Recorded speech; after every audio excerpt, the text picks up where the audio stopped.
Yeah. Thanks for everybody for joining us.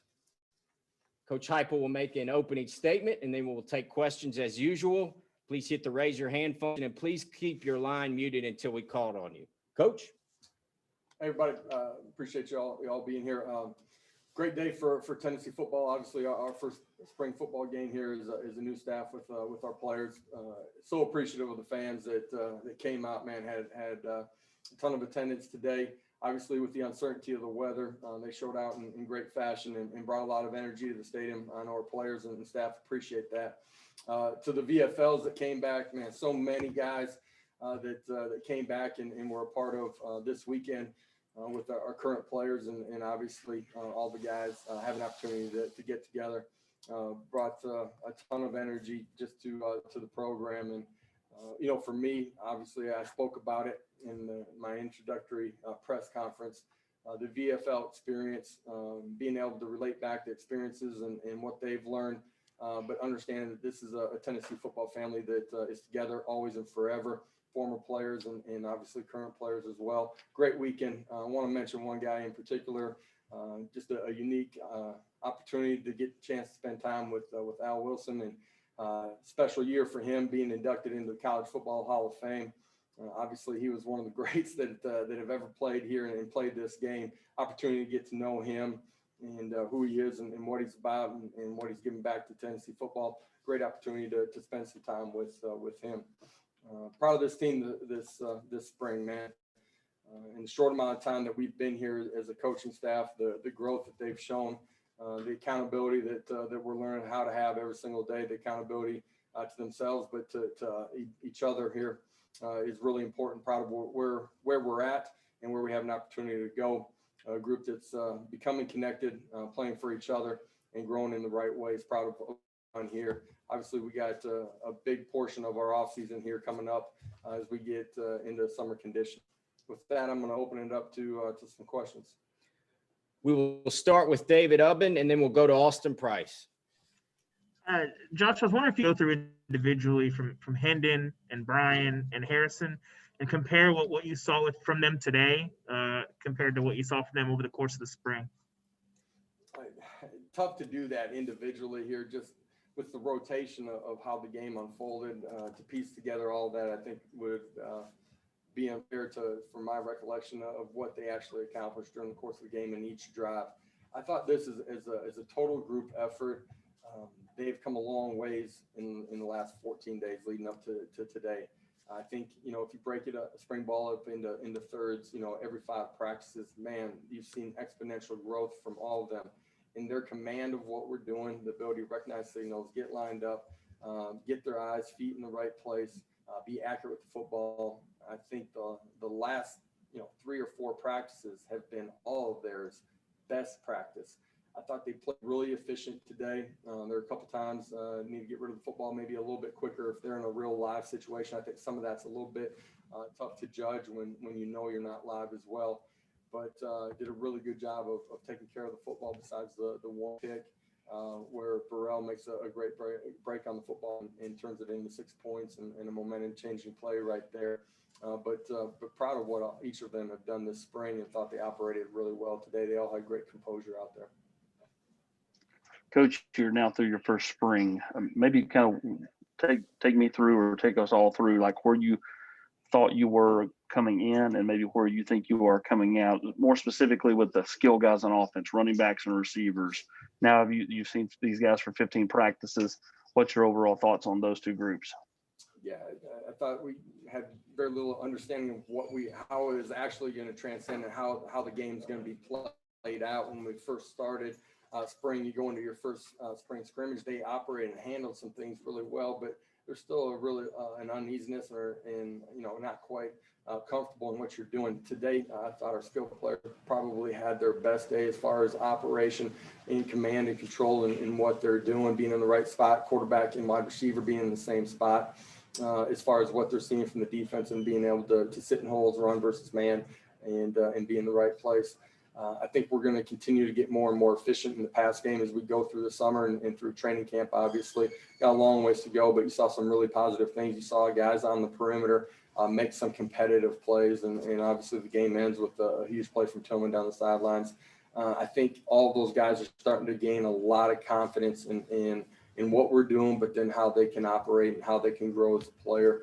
You've seen Tillman get better every single day. You've seen Bayless Jones get better every single day. Jalen Hyatt, who was out in the early part of spring, just nicked up a little bit, man. The last 2-3 practices has really gained a great grasp of what we're doing. There's some playmakers out there, and we obviously got to continue to develop them. But that group's gotten better. The running back position, we're starting to learn how to play with pad level. They've done a great job of taking care of the football all spring long. They've gotten better in their pass protections. Nowhere near where we need to be, depth at that position, but I think we got an opportunity to continue to grow and develop it. Mike Wilson and Vince Farrar. Yeah, Josh, do you expect any movement at the quarterback position with either players coming or going after the spring? And I believe you said at some point you expected a resolution with the Stokely Hall incident by the end of spring. Has that been reached at this point with those guys who were suspended? Don't have anything final on that situation. As soon as we do have something finalized, you guys will be notified of that. I think the quarterback position, just along with every position inside of on your roster, with the transfer portal and where we're at, you have an opportunity to continue to add guys into your program here as you get, towards the end of this semester and lead into May before you guys are back working out when you start summer workouts. Josh, any other? McKee. I'm sorry. Go ahead, Vince. Yep. All right.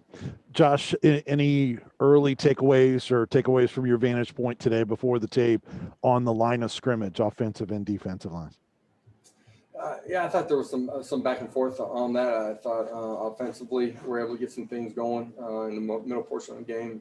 Scrimmage with the run game, I thought, the 1D in particular did some things, changing the line of scrimmage early in the scrimmage today. It's been back and forth.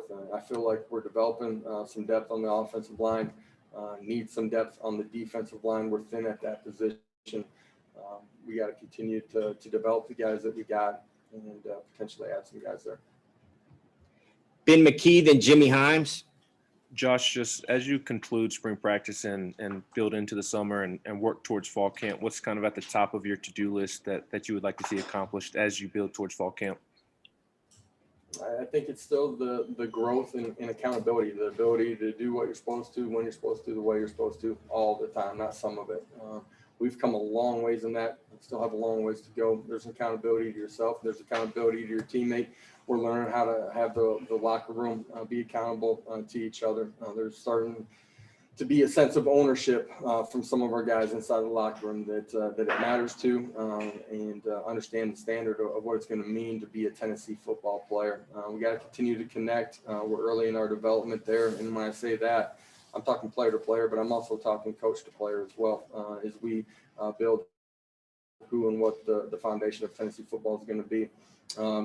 When we get back, when we finish the semester and when we get back, we got to continue to develop ourselves personally as far as the strength and conditioning side of it with our football team. We got to get stronger.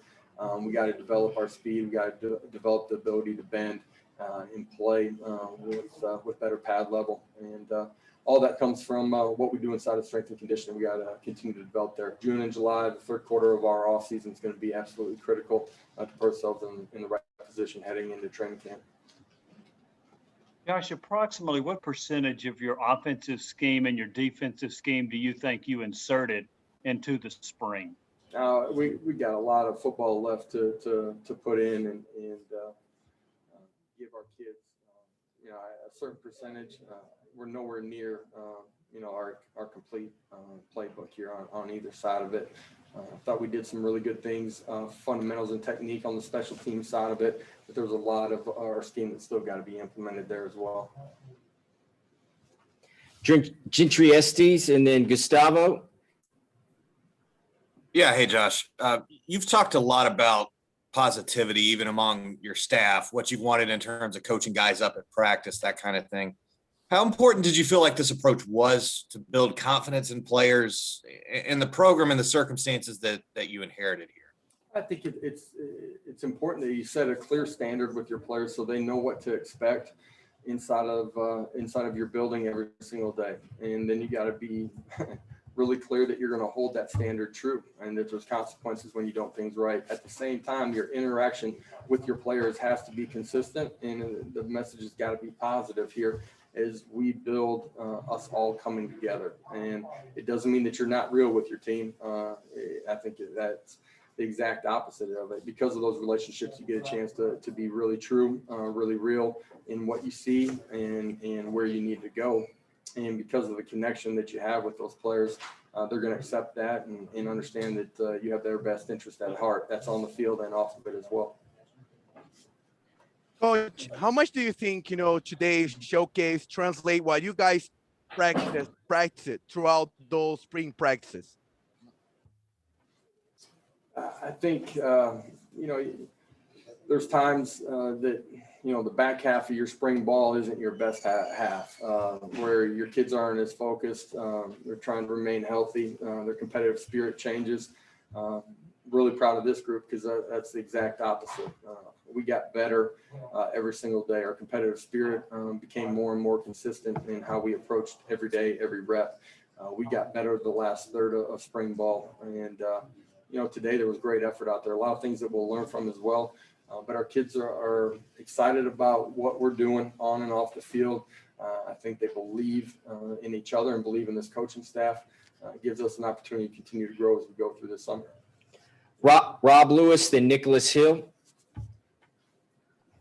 Coach, are you leaving spring practice with any kind of a pecking order at quarterback, do you think, or is it just wide open going into summer? Nah, it's wide open. I've been through enough quarterback battles as a player or as a coach to know that there's so much time as you leave spring ball. We've had 15 practices. We're going to have a lot more than that when we get to training camp. But they get a chance to sit back now and kind of redigest everything that's gone on this spring.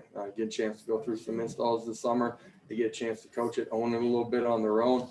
They get a chance to learn from the mistakes, and they have an opportunity to come back a much better and different football player by the time that they get to training camp. You got to allow your players to grow through this offseason. I think that's important at the quarterback position, but it's true everywhere. And you got to judge players for who they are today, not where they were yesterday. You got to give kids an opportunity to make that movement during the June and July process. And just what did you think of pace of play today? I thought our kids played efficient, just ball mechanics and getting their eyes back and being able to get lined up. I think we've come a long ways in 15 practices, got a long ways to go, but there's a lot of things to like. Our kids are accepting and hearing the details of what we want to do and how we want to do it.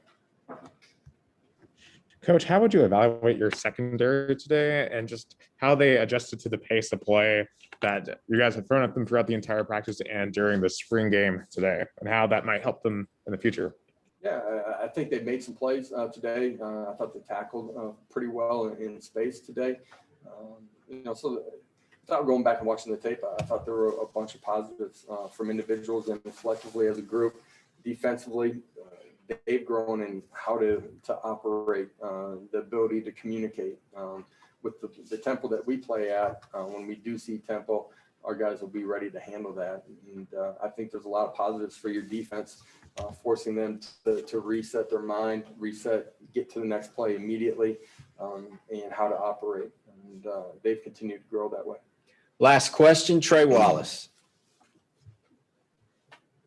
Coach, when you along the defensive line, can you update the status of Darrell Middleton, please? There were just a few guys inside of the program that weren't available today, but believe that those guys will be back with us here as we move forward. Okay. And what did you think of their presence along the defensive line today and getting pressure?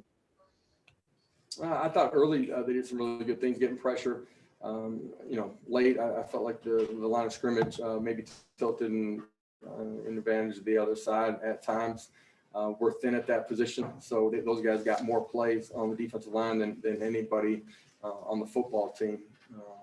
But that's a group that, during the course of a spring scrimmage, quarterback's not live, right? So it's hard to tell. Sometimes they have opportunities to make plays and are forced to pull off. But I thought collectively as a group, they played hard. All right. Thank you, Coach. We'll have players shortly. Thanks, guys. Appreciate it.